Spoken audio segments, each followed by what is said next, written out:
Мен медицинада жұмыс істеймін негізі 5 жылдан бері. 5 жастағы ұлым бар. Бізде аутизм болды. Осыған дейін біз қаншама курстарға бардық, дәрілер іштік, Москвадан, Қытайдан дәрілер алдым.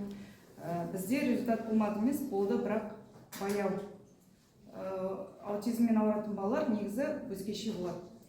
Өзінен 2 жастағы бала болса, оның даму процесі 1 жастағы баладай болады. Атына қарамайды, басқа балалармен ойнамайды, қонақ келсе шум болса, отырмайды ол жерде. Өз әлемі, өз бетімен ойнап жүреді. Сосын біз бірінші неге бардық? Невропатологқа бардық. 5 невропатологқа бардық. Психотерапевтке бардым. ЭКГ өттік. Сосын аудиометрия, может, құлақ естімейтін шығарына боламын. Анализдер тапсырдық. Уже бізге диагноз қойды: аутизм, задержка речи, СДВГ деп. СДВГ деген ол гиперактивный балалар болады. Ана шкафтарға өрмелейді, жүгіреді, есікке шығады, холодильникке шығады, тыңдамайды сені. Қой дегенде түсінбейді ол бала. Сосын ТМС өттік. ТМС бізде жаңағы Қытайдан, Кореядан алып келді. бір курсы 7000 теңге.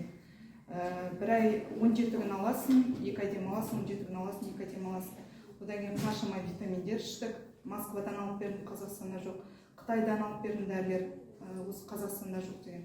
Қытай емшіге бардық. Сосын қазақтан ырым бар ғой, қойдың ішегін алып мойнына, оны да істедім. Сосын осыдан 3 ай бұрын бізде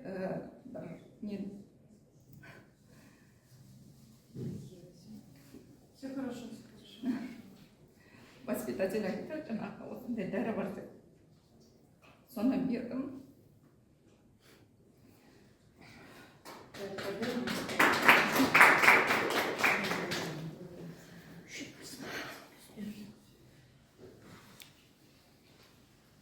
Вы получаете,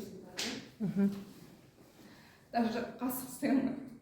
2 аптада не болды. Қасық істегенмін. Просто баламен ауырған кезде жанына батады да, бір жерге барса ешкім жақтырмайды. Конечно, түсінікті. Сол ең бастысы осыны дәрі ішіңіздер, комплекспен беріңіздер.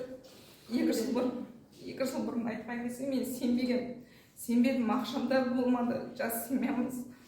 Сосын мен 3 адамнан естідім, сосын бердім. Не іштіңіз? Спирулина, нені бердім? Спирулина бердім, йодим хелп бердім, сосын не бердім.